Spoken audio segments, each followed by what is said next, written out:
বাজারে মাছের অভাবে বেশিরভাগ দিনই বাড়িতে রুই কাতলা মাছ আসে, তাও মাছ টাটকা থাকলে খেতে ভালোই লাগে। তবে রোজ রোজ রুই কাতলার কি রেসিপি বানাবো বলুন তো? এই প্রশ্নটা শুধু আমার নয়, আমার মতো অনেকেরই। একই ঝোল কালিয়া বাড়িতে রোজ রোজ কেউই খেতে চায় না। সেইভাবেই আজকে অনেক সন্ধান করে অসমীয়া রুই কারির রেসিপি নিয়ে এসেছি, যেটা একদম কম উপকরণ দিয়ে তৈরি, নতুনত্ব, হালকা অথচ খেতে দারুণ সুস্বাদু। তবে শুরু করার আগে বলে রাখি, ভিডিওটাকে একটা লাইক, শেয়ার আর চ্যানেলটাকে সাবস্ক্রাইব করে দেবে। তাহলে চলুন শুরু করা যাক।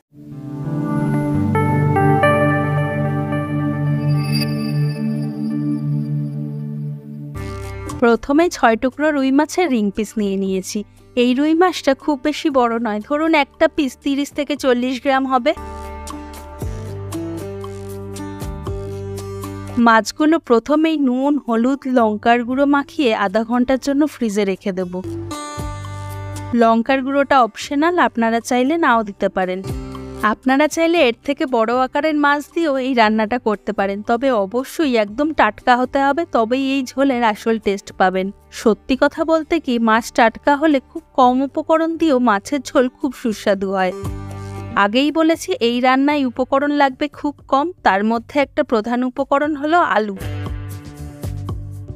এই ঝোলের মধ্যে আলু দেব, সেজন্যই এখানে লম্বা লম্বা টুকরো করে কিছু আলু কেটে নিচ্ছি। আমি এখানে আলুটা একটু বেশি দিচ্ছি, আপনারা চাইলে আপনাদের আন্দাজ অনুযায়ী আলু দেবেন। আর অবশ্যই আলু কেটে সবসময় ভালো করে পরিষ্কার জলে ধুয়ে জলে ভিজিয়ে রাখবেন, না হলে রান্না করার আগে দেখবেন আলু কালো হয়ে গেছে। এই রান্নায় দ্বিতীয় প্রধান উপকরণ হলো টমেটো। এটা যেহেতু অসমের রান্না, সেই জন্য রান্নায় টকের পরিমাণটা একটু বেশি থাকে, তাই 3 থেকে 4টে টমেটো কুচি করে নেব। আপনারা যদি মনে হয় টকের পরিমাণটা কম দেবেন, তাহলে কম টমেটো ব্যবহার করবেন। এরপরে তৃতীয় প্রধান উপকরণ হলো ধনেপাতা, তার জন্য কিছু ধনেপাতা কুচিয়ে নেব। কয়েকটা কাঁচা লঙ্কা লম্বা লম্বি ভাবে চিড়ে নেব। এই রান্নাটা অবশ্যই সর্ষের তেলেই করতে হবে, সেজন্য পরিমাণ মতো সর্ষের তেল গরম করে এক এক করে মাছগুলো ভেজে নেব। সর্ষের তেলে মাছ ছাড়ার আগে অবশ্যই দেখে নেবেন যেন তেল থেকে হালকা ধোঁয়া বের হয়, তাহলেই বুঝবেন যে তেলটা হয়ে এসেছে মাছ ছাড়ার জন্য। নয়তো কাঁচা তেলে মাছ ছাড়লে মাছের থেকে সর্ষের তেলের কাঁচা গন্ধ বেরোবে। হালকাভাবে এক এক করে মাছগুলো উল্টে নেব। মাছগুলো খুবই টাটকা, সেজন্য খুব বেশি ভাজবো না, কড়া করে ভাজলে এর টেস্ট থাকবে না। মাছের দুই পাশ ভালো করে ভাজা হয়ে গেছে, এবার একটা প্লেটের মধ্যে আলতো করে তুলে নেব, নয়তো ভেঙে যেতে পারে।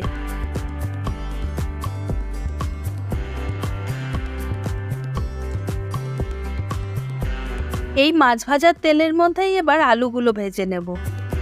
আলু ভাজার সময় অবশ্যই খেয়াল রাখবেন গ্যাসের ফ্লেম একদম বাড়িয়ে তেলের মধ্যে আলুগুলোকে সমানে নাড়তে থাকবেন, এতে আলু ভেতর অবধি ভালো মতো ভাজাও হবে আর খুব কম সময় লাগবে ভাজতে।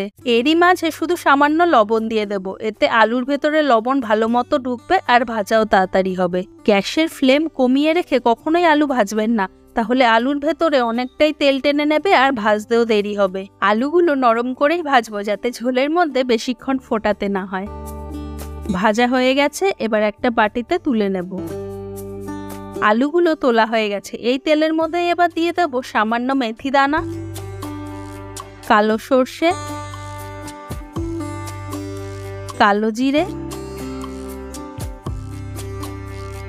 2টো শুকনো লঙ্কা আর কেটে রাখা কয়েক টুকরো কাঁচা লঙ্কা। এগুলো হালকা ভেজে নিয়ে টমেটো টুকরোগুলো দিয়ে তেলের মধ্যে ভালো করে নাড়তে হবে। আপনারা চাইলে টমেটো পেস্টও করে দিতে পারেন, তবে টমেটো কুচি দিলে রান্নায় একটা আলাদাই টেস্ট আর সুন্দর কালার আসে, যেটা টমেটো পেস্টে আসে না। টমেটোগুলোকে তেলের মধ্যে বেশ অনেকক্ষণ নাড়বো, যতক্ষণ না একদম নরম হয়ে আসে। এর মধ্যে এবার দিয়ে দেব পরিমাণ মতো শুকনো লঙ্কার গুঁড়ো, পরিমাণ মতো হলুদ গুঁড়ো, সামান্য লবণ। লবণ টমেটোগুলোকে আরো তাড়াতাড়ি গলতে সাহায্য করবে। দেখুন টমেটোগুলো তেলের মধ্যে অনেকটাই নরম হয়ে এসেছে আর একটা সুন্দর কালার হয়েছে। এর থেকে আর বেশি নরম করব না। এবার পরিমাণ মতো কিছুটা ধনেপাতা কুচি দিয়ে দেবো। ধনেপাতা দেওয়ার কোনো মাপ নেই, আপনারা আপনাদের পছন্দ মতো যত খুশি ধনেপাতা দিতে পারেন। ধনেপাতা কুচি দিয়ে ভালো করে আবার কিছুক্ষণ নাড়তে হবে, এতে ধনেপাতার একটা সুন্দর গন্ধ রান্নায় আসবে। অল্প জল দিয়ে টমেটোগুলো আরও কিছুক্ষণ কষিয়ে নেব। যে কথাটা আমি প্রতিবারই বলে থাকি, মশলা যত অল্প অল্প জল দিয়ে অনেকক্ষণ কষানো হবে রান্নার টেস্ট তত বাড়বে। জল শুকিয়ে হালকা তেল ছেড়ে এসেছে। এই রান্নাটা যেহেতু একদম ঝোল হবে তাই অনেকটা পরিমাণে জল দিয়ে দিচ্ছি। আপনারা যেরকম ঝোল রাখতে চান সেই অনুযায়ী জল দেবেন। আরেকটা জরুরি কথা বলে রাখি যে যেই রান্নায় বেশি ঝোলের প্রয়োজন হবে সেখানে অবশ্যই জল আগে থেকে ফুটিয়ে নিয়ে তারপরে রান্নায় দেবেন, তাহলে ঝোল একদমই পানসে হবে না। জল দেওয়ার পরে একবার ভালো করে মিশিয়ে নিচ্ছি। এবার 10 মিনিটের জন্য গ্যাসের ফ্লেম কমিয়ে ঝোল ফুটতে দেব। 7 থেকে 8 মিনিট মতো ফুটে গেছে। এবার ভেজে রাখা আলুগুলো ঝোলের মধ্যে দিয়ে দেব, যাতে আলুর ভেতরে ঝোলের টেস্ট ভালো মতো ঢুকতে পারে। ভাজা আলু দিয়ে খুব বেশিক্ষণ ফোটাবো না, কারণ আলুগুলো আগে থেকেই নরম করে ভেজে রাখা ছিল। ঝোল দেখুন অনেকটাই ফুটে শুকিয়ে এসেছে। এবার ভেজে রাখা মাছগুলো দিয়ে দেব। মাছের ঝোলে যতক্ষণ মাছ না দেওয়া হয় ততক্ষণ সেই ঝোলের আসল টেস্টই আসে না, এই কথাটা একদম সত্যি। একবার মাছ দেওয়া হয়ে গেলে মাছের ঝোলের টেস্ট একেবারেই পাল্টে যায়। আর টাটকা মাছ হলে তো সেই ঝোলের স্বাদের কথা বলাই বাহুল্য, সেটা তো একমাত্র মাছ প্রেমীরাই বুঝতে পারবে। সেই জন্যই হয়তো মা ঠাকুমারা বলেন যে মাছ যদি টাটকা আর সুস্বাদু হয় তাহলে মাছের ঝোলে তেল মশলা না দিলেও ঝোল এমনিতেই সুস্বাদু হয়। সবশেষে এবার দিয়ে দেবো পরিমাণ মতো লেবুর রস। এটা যেহেতু অসমীয়া রান্না সেজন্য এর মধ্যে টকের পরিমাণটা একটু বেশি থাকে। আপনারা টক পছন্দ না করলে লেবুর রস নাও দিতে পারেন। ব্যাস, অসমীয়া ফিশ কারি একদম তৈরি পরিবেশনের জন্য।